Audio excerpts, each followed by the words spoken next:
listening to Coffee and Conversation with Recovery Advocate Network, the nonprofit organization that strives to address the staggering disparity in resource availability for individuals suffering from mental health disorders, processing disorders, addictions, trauma healing, and sexual identity challenges. Together, we strive to end the stigma associated with these challenges so that true healing can begin.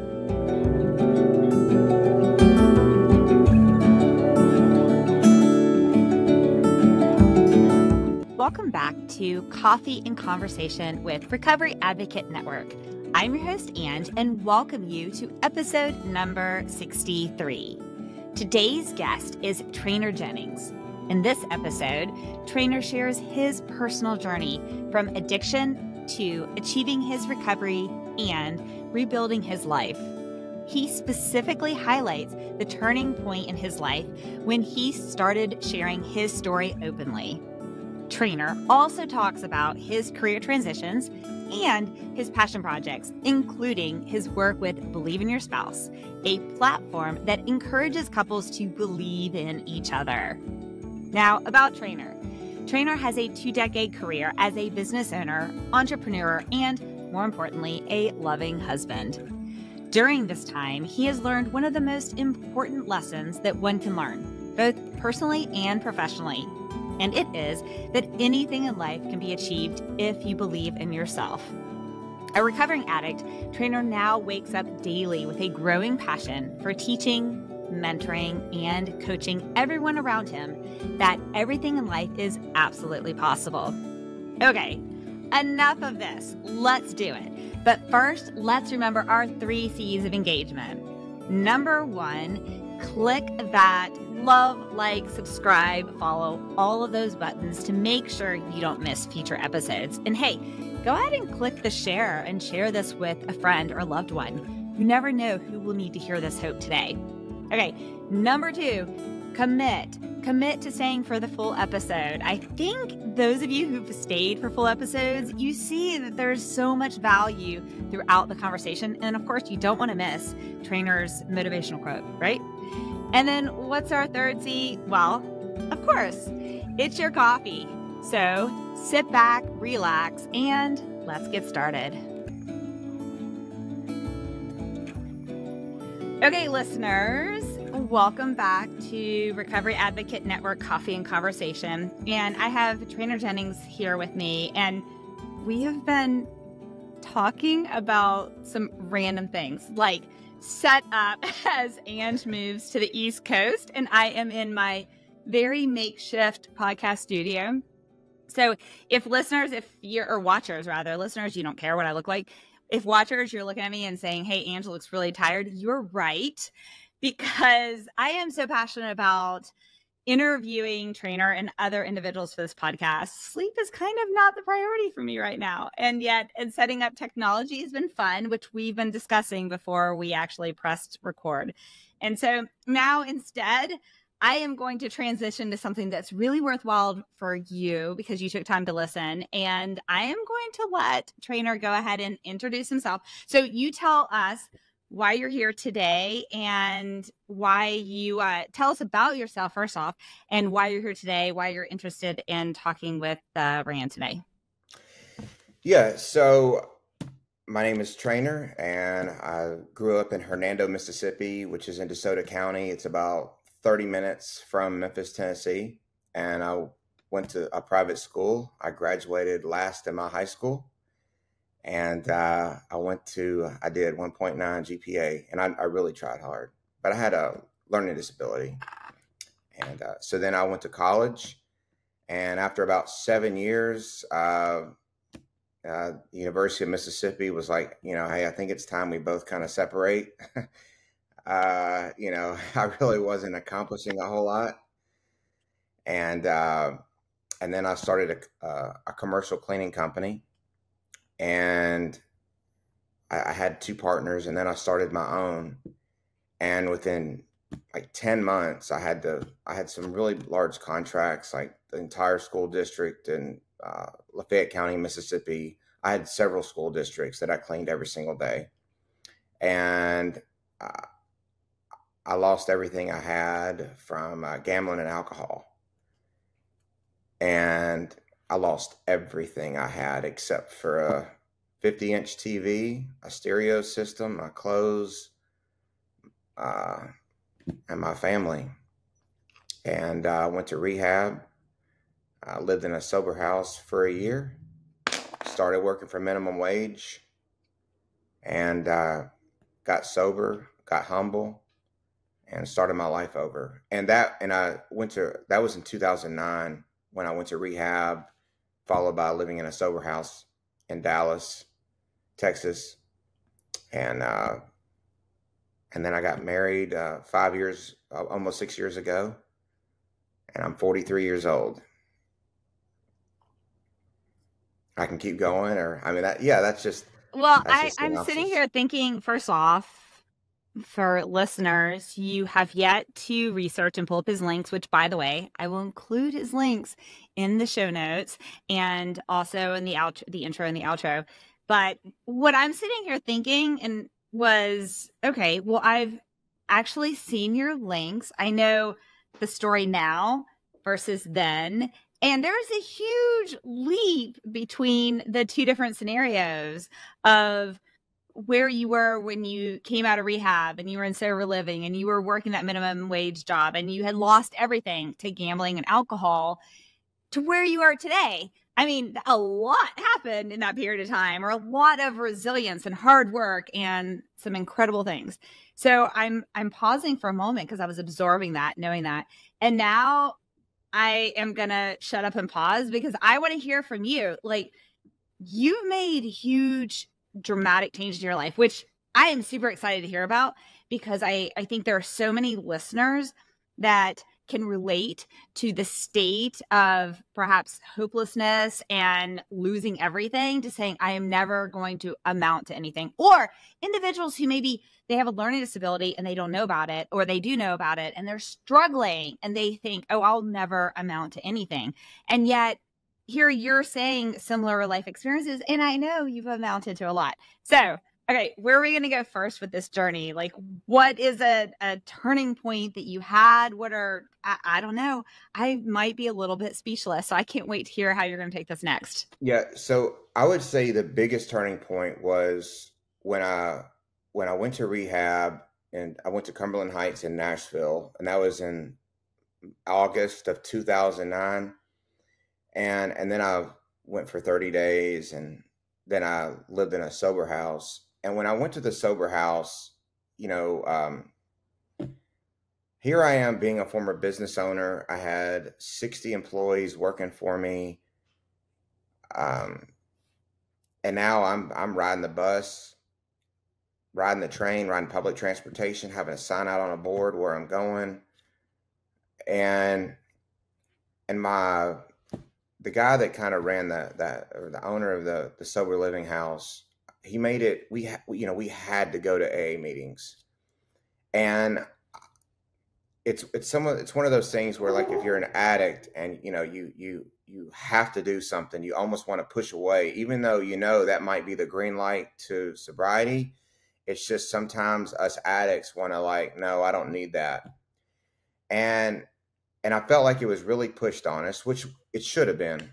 Okay. We needed help. We need to be around other people. We need to hear those stories. But I just didn't like going, and only because he said to go.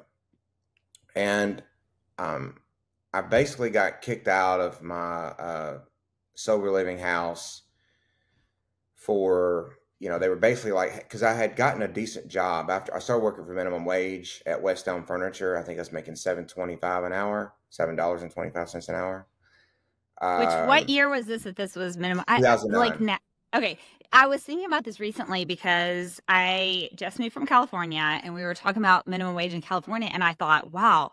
I mean, I remember listeners are going to laugh at me because I'm sure there are plenty of listeners that can totally beat this, right? But I can remember when minimum wage was like $3.25 or something like that. Wow. So then I basically got asked to leave my sober living house if I didn't quit. the new job I had just received and started working at a grocery store. Because at that sober living house, they were like, are you willing to do anything and everything, to stay sober? I mean, that could mean quitting a career to go work at a grocery store. Like, they were just, testing your limits. And I said, no, I'm 29. I am ready to kick off so I started a new sober house for another 6 months. And one of the I'll never forget these words that this new owner of the sober living house I was living at, he said, Traynor, I don't care what you do, what you have to do to stay sober. You just need to stay sober. And so I was like, man, I got the freedom to do whatever I want to do. I just can't drink. And so what I started doing is I started sharing my story. I shared it with everybody. And to a point where I think some people, it made them almost feel uncomfortable, especially with people in my sober living house and whatnot, because I was so open about it. Because they were like a closet alcoholic. They didn't want to tell nobody. They didn't want to tell a girl they were dating. They didn't want to tell people. They thought they'd be judged. When they went out, they were drinking soda water with a lime to fit in, to make it look like a vodka. I mean, I was sitting here drinking bottled water. I wasn't going to hide anymore, because I did hide at different points, before that. And finally, I just started living it and sharing my story with clients and just everybody. And I was so open about it. And I'm going to tell you what, that right there was the changing point for me to say, hey, quit being fake. You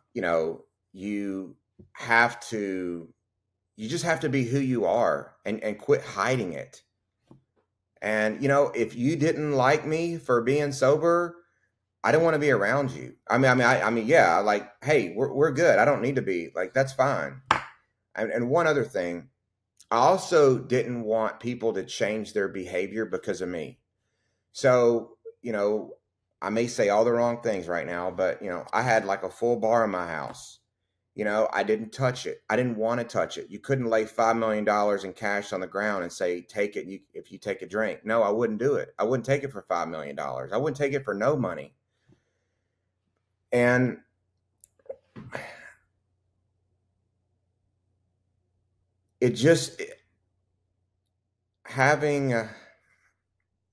I lost my train of thought here.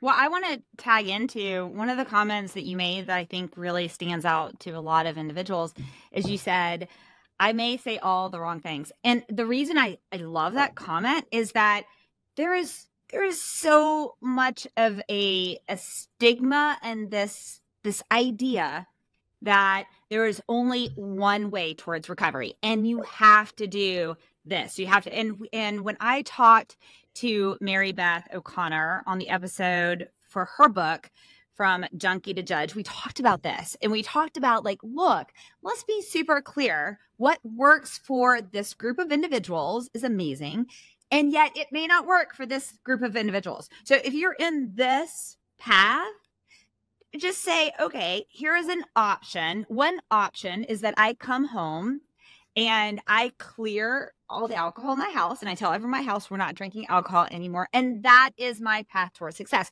That works for some individuals. And if that works for those individuals, that's amazing. Mm-hmm. And yet there are other individuals that is not their path. And it's also fine. Success is not limited by what is some person's path to recovery and somebody else's. Yeah. And I just wanted to fit in with everybody. Right? If I went to a football game or I went to dinner, I didn't want someone to feel like, well, they can't drink in front of me, because at that point I'm an inconvenience. And I told people, if you're not going to drink because I'm not drinking, you're going to make me want to drink. Not that I would, but that is so true. That is brilliant. Absolutely. So I just want to look, I don't care what you want to do. It's just, I'm just not going to do it, as long as it's, drugs or drinking. Right. So, I'm not here to judge you. And, So yeah, I think it was just for me, it was sharing my story, quit hiding it, and that's what's kept me sober. So I'll say this: if you said, Trainer, you can't share your story anymore, I might go take a drink. I don't know. I mean, it's never been said, but it would be tough for me not to tell my story anymore. So you're in the second recovery sober living house, and and I guess for listeners, because we do have listeners from all walks of life. So some listeners may think, I have no idea what a sober living house is, because this is a mental wellness podcast, and so we talk about a lot of things. So I was gonna describe what it was, but actually now I'm gonna pause and let you describe from your perspective. How would you define to individuals what a sober living house is? Yeah, so my sober living house had 19 people. It was a large home. Maybe it had 7 or 8 bedrooms. Some of them might have 3 people. But yeah, it's about, you all have jobs. You all have to go out and work and bring in a little money. You all have to go to A meetings.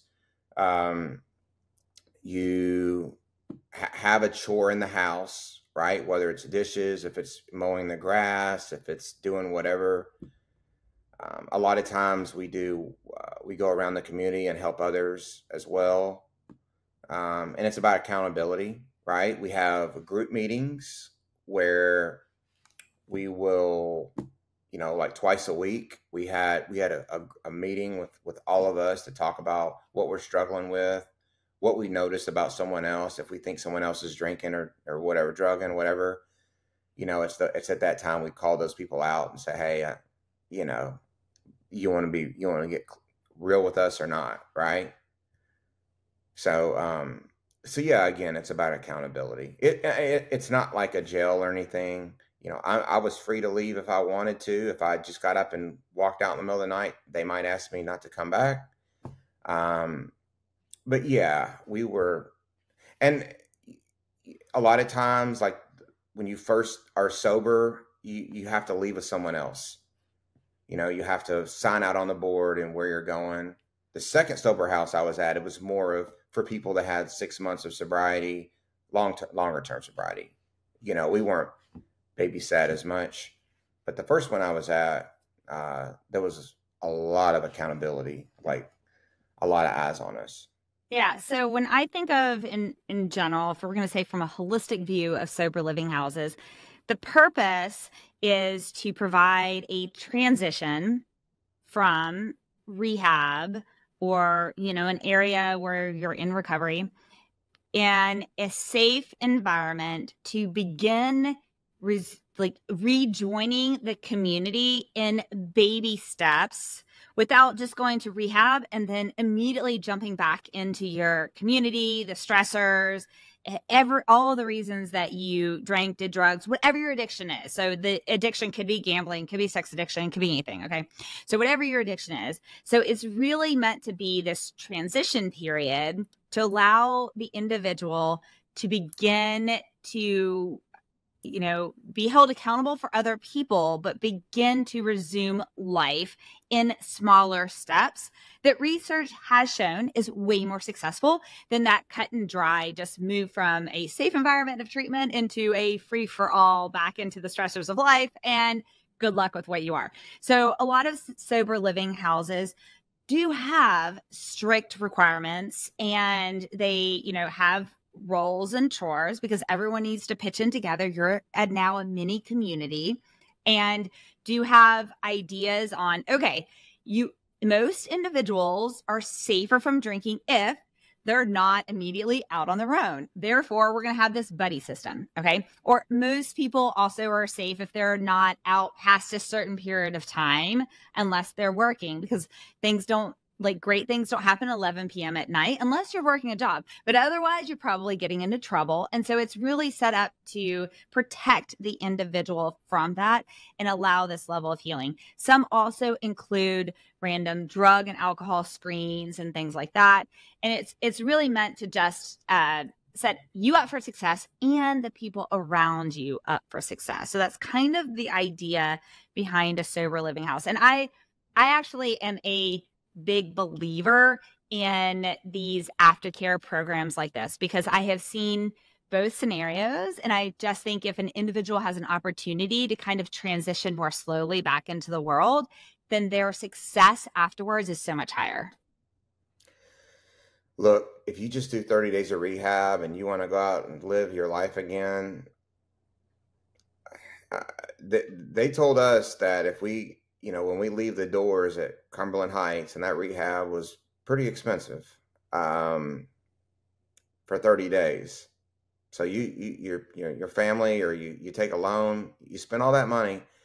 They said that 95% of you will relapse, as what I was told, and I'm pretty sure that's the number he said when we our last day when we were graduating, right? So we got a 5% chance to stay sober. If you just do 30 days of rehab, these are my numbers, you got like a 1.5% chance to stay sober. If you don't do any type of recovery after your rehab, you got a 1.5. Those are just my numbers, just from people that, yeah, you're basically not going to stay sober if you just do 30 days. Yeah, which is tough.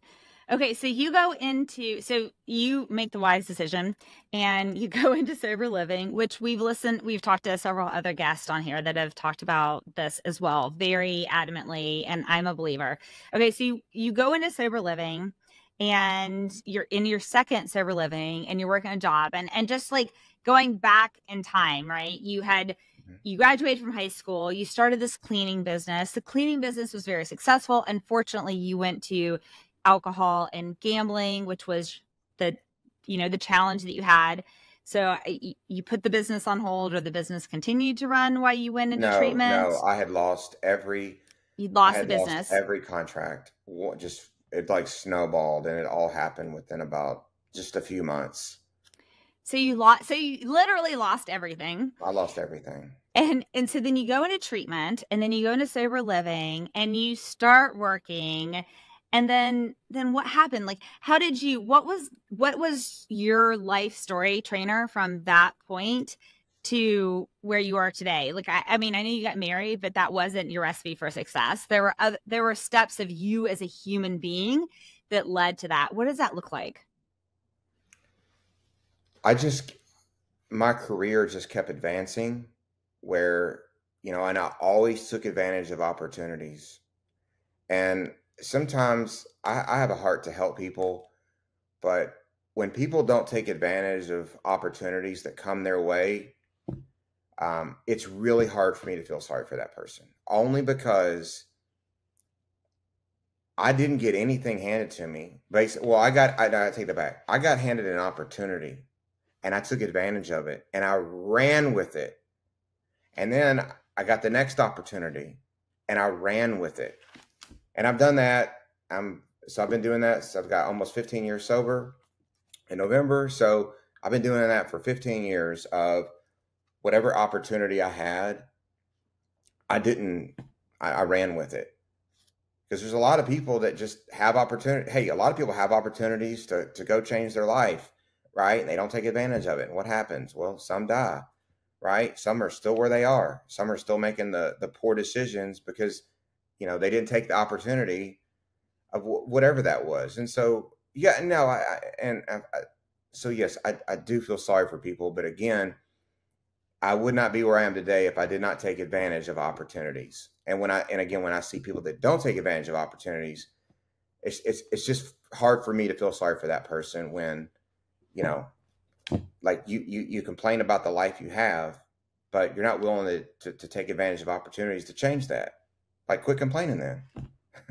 Well, yeah. And I would add that one of the things that I love that Mary Beth O'Connor said in her book when she was telling her life story is, and this is a brilliant individual who went through severe childhood trauma and then addiction to meth. And when she was at the point where she was at risk of like losing her significant other, Doc, who's been amazing in her life, she said something like, I basically didn't think I could change until I suddenly realized I could. And so, listeners, if you're listening to this and you're thinking, okay, well, I've missed so many opportunities, I'm hopeless. No, I don't think that's what Traynor's saying at all. I think that I think it is at some point, the beauty in the life of recovery is that light switch that says, okay, I have this opportunity now, and now is my chance, and I am going to take this opportunity. Yeah. So, Yeah, go so ahead. you went into, so you go into sober living and you start working. And what did you transition because I know that you have several, I'll call them passion projects, even though like often we think of passion projects as things that don't pay the bills, but yours pay the bills. So what are the areas you ended up going into that have made such a huge impact in did you say 12 years of sobriety or 14? Yeah. So I have 14. Yeah. 14. Okay. And by the way, I'll tell you, when I went to my sober living house, I did relapse. I relapsed 2 times, and then I finally I was just like, I'm just tired of living a lie, because I didn't want nobody to know that, I had relapsed. I kept living with it. I'm like, man, I'm so sick of this. So finally, I got clean. I was like, hey, because I started thinking, like, when you start thinking about sobriety being sober forever, that sounds like a long, long time. And finally, but I just wanted to lay that out. So as far as my career and kind of like what had happened, so I started working for minimum wage at Westone Furniture. And before that, I went to go get a job at Sunglass Hut, and I had such terrible credit that because they do a credit check, so as from my understanding, and they wouldn't hire me based on my credit. And I had a hard time actually finding a job. Abercrombie didn't hire me. And finally I got a job at Westone Furniture. But after about 4 months of doing minimum wage, I got it. There was a guy that lived at graduated our halfway house or sober house. His dad owned a company called Barrington Gifts, and it was a leather business. And they sold leather goods to companies. And so like pens and briefcases and purses and journals and that kind of thing. And so we met, and I didn't really have a lot of people that would buy that at the time. But I was like, man, this is giving me a shot, and I'll run with it. And within 1 year, I was the number one sales rep out of like 19 or maybe even 30 reps. So yeah, I took advantage of opportunity, and I scored the largest order in the company history with FedEx, and again, I just kept taking advantage of opportunities. And I had clients like IBM, Microsoft, FedEx, Ritz Carlton, Carolina Panthers, Washington Redskins, Mars Chocolate, a NASCAR team, and a lot of different cool, really, really, really cool clients. And then I did that, and in about 2013, I moved back to Memphis. I had about a couple years, maybe a year or so, year and a half, 2 years sobriety. And I moved back to Memphis, and I started my cleaning company back. And I had that for about five years or so. And we did a lot of warehouse cleaning. We cleaned hotels. We did a lot of window cleaning, pressure washing, daily cleaning. And then I sold it to my business partner.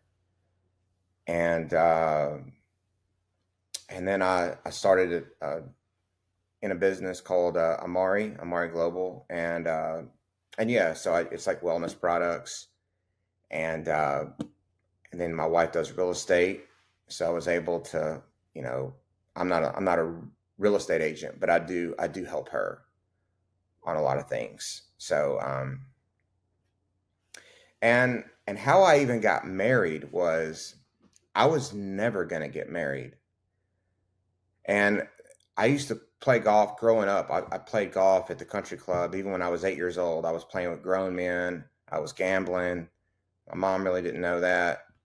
But I mean, while people's kids were playing coach pitch, I was out there gambling with their dad, you know, at 8 years of age. And on the golf course, a lot of guys are like, don't ever get married. This is why we come out here, to get away from our wife. And so that was embedded in my brain. Like, don't ever get married. There's not a lot of love stories out there, but there's a lot of war stories. And at least if you look for them that way. And so I was just never going to get married. And about 7 years ago, I sat down with a therapist and we went over, like, why don't you want to get married? And so we just started talking about, I was telling him my struggles with it. And, I just like, man, I don't want to get married and get a divorce. Like, and there's a 50%, it's a 50-50 chance. And if it's a 50-50 chance, I don't want to do it. And so we wrote down like what I wanted in a woman. I had 5 qualities that I wanted, and they were so strict. And to this day, I have never met another woman besides my wife that had all, not that I'm looking to see if they have qualities, but I can look at somebody and know real quick if they have all 5, just because of how, and I really don't want to share them because it's for what I want, and I don't want to shame anyone or someone's like, it's just, they were very strict in what I wanted. And if I couldn't find it, I wasn't going to get married. And I did. And I also went to on-site for 7 days. It's in Nashville. I would recommend on-site to anyone and everyone. And you sit there and you work on yourself. So you work on, it's really not addiction based. It is more, they have an addiction part, but this is about just working on yourself. And when you go, you can't share your last name. You can't share what you do for a living, because there are actors and actresses and CEOs of large companies and people from all over the world that come to this place. And so famous people, they don't want to take anybody out of their thought process, right? Like, oh man, I'm sitting in group telling my horror stories to, the CEO of this very large company. So yeah, and I was able to, it helped me so much just get comfortable with who I am. And you can work on a lot of different things. So, but yeah, I've been married for 5 years. It'll be 6 years, May 26th. And my wife's name is Jessica, and she's a real estate agent. And when we first got married, I had my commercial cleaning business, and I wanted to sell it. And a lot of people that knew me were like, you're stupid. Why are you doing that? It's a moneymaker. You are, you're doing the wrong thing. You're going down the wrong path, because I wanted to do something else. And my wife was like, I believe in you. I want you to be happy. Just sell it and do what you want to do. And I was like, oh my gosh, like my wife just said that to me, and all these other people were like, you're stupid, Traynor, don't do it. What are you doing? And so my wife believed in me. And I was like, so I started believing in her even more. Okay. And in 2021, my wife was ranked 72nd in the United States of America out of 1,600,000 real estate agents for transactions, based here in Memphis, which is a small market, right? So, and then when I was like, we started believeinyourSpouse.com. And we started like encouraging, other people to believe in each other. No matter if you're going to rehab, no matter if you just lost your job, no matter if you're a stay-at-home mom, right? Because you need to believe in each other. And so it's really been amazing. We we've encouraged a lot of different, couples. We get a lot of a lot of cool messages, and but yeah, so that's our project, and So tell us what that looks like. So, and listeners, it's believeininspouse.com. So you can Mhm. pull it up. Also, I will include the link in the show notes. But what does that mean? So what are the pathways that you use or the tools that you use to assist others to learn how to believe in their spouse? The tools is to just keep nailing home, like it doesn't matter like where they are in life, just because they're in rehab, just because I'm kind of reiterating what I just said, but it doesn't, like, if you don't believe in that person, then they're not going to believe in themselves, right? So like, if I were to go to rehab tomorrow and my wife just didn't believe in me at all, and she's like, "You're a loser. You're just gonna ruin. You've ruined our life. You ruined your life. You ruined everybody's life around you. Don't ever come back home." There's no way. I mean, there's a really small chance I'm gonna stay sober. Let's be real, right? But if she's like, "Hey, honey, I believe in you. Go get the help you want. We need you here. I love you. I forgive you." There's a really good chance that I'm going to come out of there and make a difference and to stay sober, right? So, and again, and also, so instead of, like, I mean, I guess tools, it's more or less like bringing up different topics, like of where you are in life, right? Like, if you're a stay-at-home mom and your husband's the CEO, well, you know, he needs to believe in her and appreciate her and thank her, right? Instead of like, oh, well, all she does is sit at home and, make coffee when the kids go to school and just hang out and watch TV, right? Like, she does so much more than that. But there's a lot of times where, if you're a stay-at-home mom, you might feel a little bit belittled, right? Because, maybe you don't feel like your husband appreciates you, right? And and so, again, it doesn't matter where you are in the relationship. You have to believe in each other, or it won't work. So if a listener thinks, okay, I want to learn more about the program or the information that you spread out, what does that look like? So we have, a Facebook, an Instagram, a TikTok, and a YouTube page, and we're always, posting videos. Some of them are of us. A lot of them are of other couples as well, and we just tried, just encouraging post. There's no drama post at all. It's all very, very encouraging post, to say, hey, the way they live life looks pretty cool.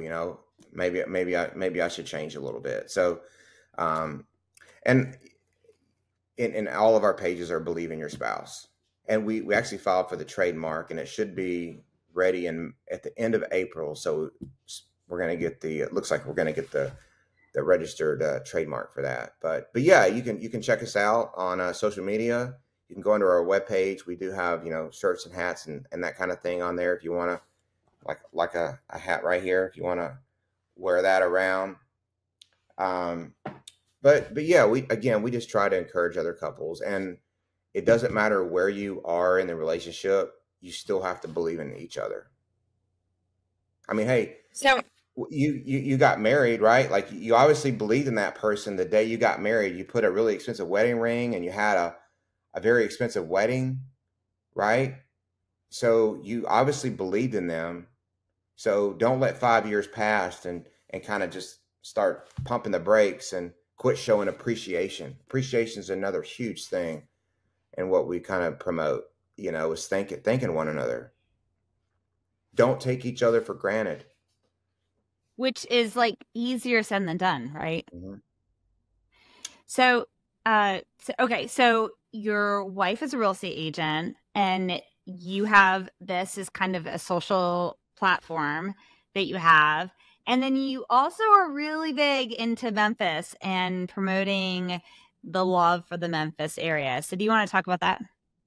Yeah. So I've always had a heart to where if I feel like someone's not being appreciated, I'll step in and and I will I will let them know I appreciate them. And there was some things that happened here in Memphis, uh, our law enforcement was really taking a back seat by the community. They some maybe lost. There's some trust issues there, and there's a lot of like bad just words that were focused towards our law enforcement. And look, there are bad people in every sort of job out there. Okay, and you can't let a few bad people, that doesn't that doesn't say who the whole police force is. So we went in and we started encouraging them. I've done ride-alongs. My wife and I go down there, and along with it's called Back the Blue 901. And but yeah, we go down there and we encourage them. I've spoken to them at roll call before, and I do a lot of social media for the Memphis police. I mean, I don't get paid, but I just do it because I want to, and I want to encourage other people that, hey, there's a lot of wonderful police officers, and they put their life on the line. I can tell you, I don't put my life on the line for my career, and most careers don't. So, you need to appreciate those people, because at the end of the day, who do you call when you're in trouble? You call 911, and you want a police officer to show up. So again, I mean, that's just what happens, when you get in trouble. So, but a lot of people don't think about that. It's so easy today in today's world just to hate on people, and I'm not about that. I'm about encouraging people, bring people up. I want to bring the best out of people. And I've gotten a lot of good friends now that I didn't know before that are on the police force, and that send me messages all the time thanking me for me encouraging other people. Because I truly think, like, just some of the little videos I've done, I've really helped. I think I have. I've helped other people to trust to trust police again. I've had a lot of conversations with people that didn't trust the police, and I started going over other industries of people that have done harmful things to others. And I said, hey, you still trust some of these folks. Well, not all police are bad people. So, and you got to show I think appreciation. I love that. I think that that's the case for everything, is that it's easy to get into a mindset, especially when you as a human have personally been violated by someone of some profession. And so it is a natural instinct. It's a survival mechanism. It is 100% like built into why our, humans have survived as long as they have, to make cognitive assumptions towards something as being good or bad, as being dangerous or not dangerous, as being safe or whatnot. And so when something happens, either to the individual or if they visualize it and can imagine that it's happening to them, it is a natural physiological response to have this desire to push it away, this desire to judge, this desire to whatever. That's a natural response. However, I would encourage, much as what Traynor is saying, is that the facts is that there are individuals who are harmful to the world, and there are so many more individuals who are amazing that are, and I strongly believe that most people are really good, and most people really want the best for the world. And we may struggle, we may make mistakes, we may say the wrong thing, we may do the wrong thing, but at the heart of it, I believe that most people really want what's best for everyone.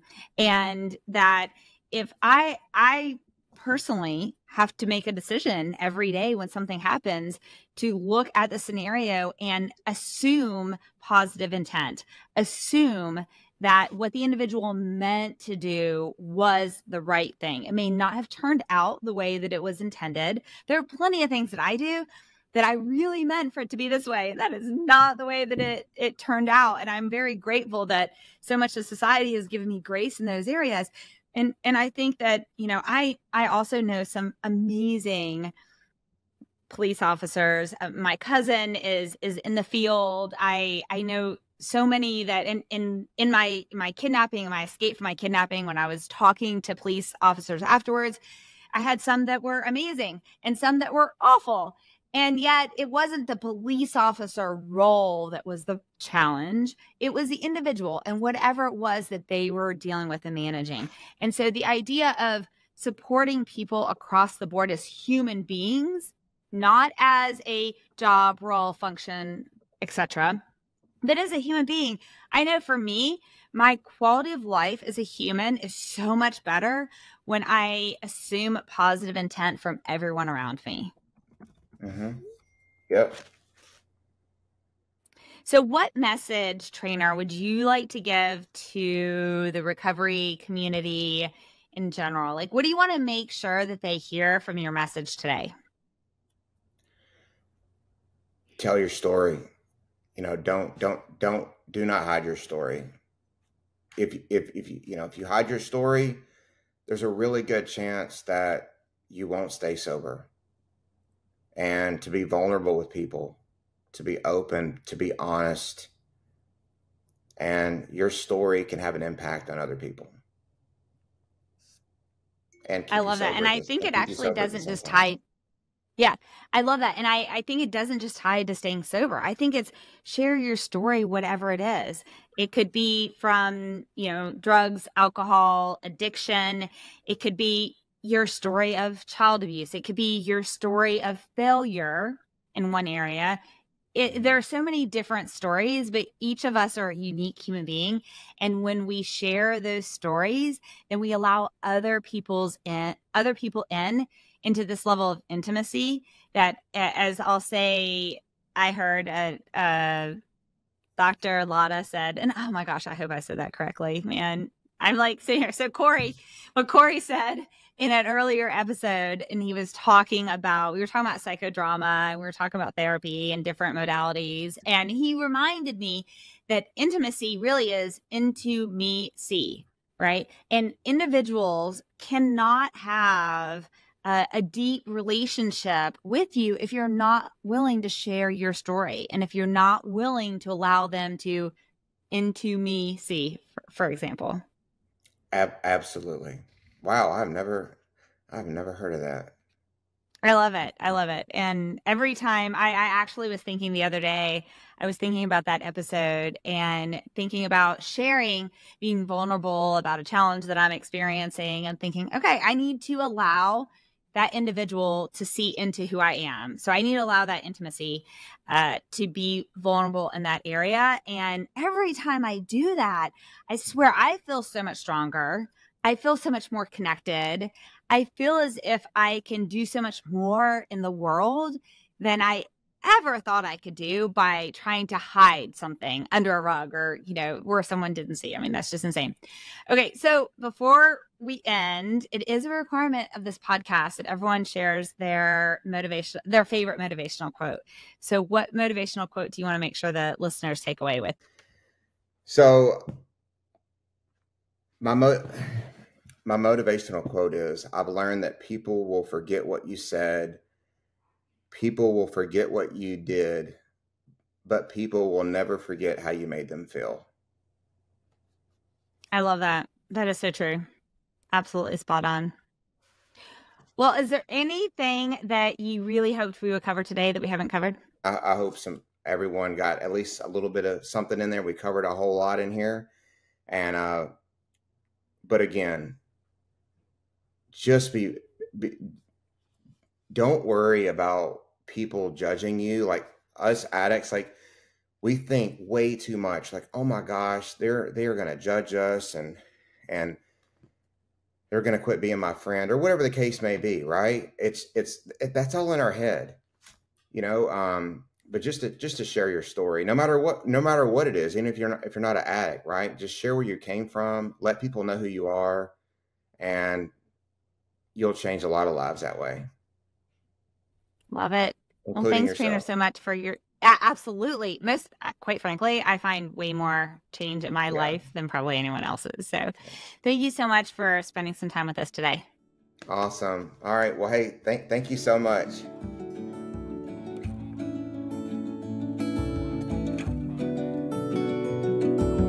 Thank you for joining us today with your coffee and conversation. We hope you've been encouraged and learned something from today's story. To learn more about today's guest, please check out our show notes for more details. Now it's time to remember to like this episode, subscribe, and turn on your notifications to ensure you do not miss future episodes. Recovery Advocate Network envisions a world where individuals with mental health challenges receive comprehensive and effective treatment without the worry of financial burdens to themselves or their families, all without the stigmas often present in society. We are proud that every individual worked with RAN does so on a 100% volunteer basis. You can support the mission by making a financial donation via PayPal or Venmo, or email donate@recoveryadvocatenetwork.org if you would like to donate items for our next fundraising auction.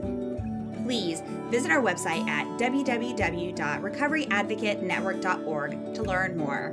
Now, stay in the loop about upcoming events, future episodes, and more by following us on Facebook, Instagram, Twitter X, TikTok, LinkedIn, and all major podcast platforms.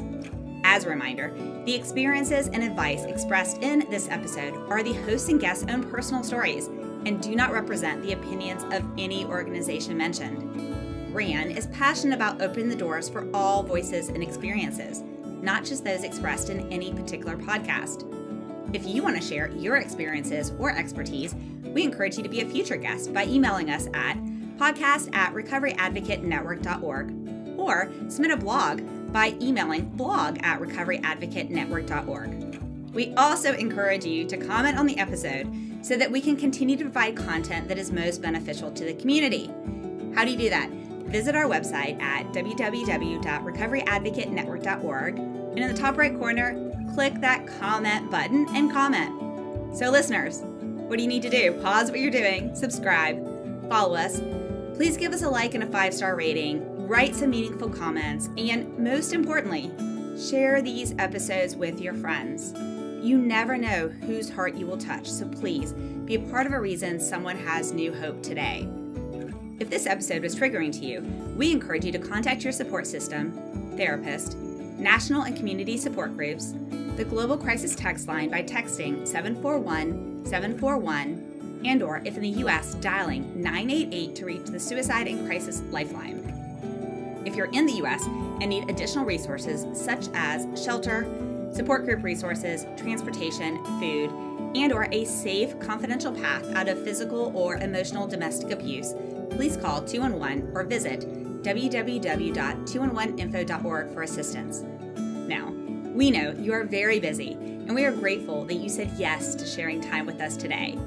If you stuck to our 3 C's of engagement and listened to the full episode, then visit the podcast section of our website and leave the comment about the podcast, and you'll be entered to win an autographed copy of one of the books from one of our book club series, as well as a Coffee and Conversation coffee mug.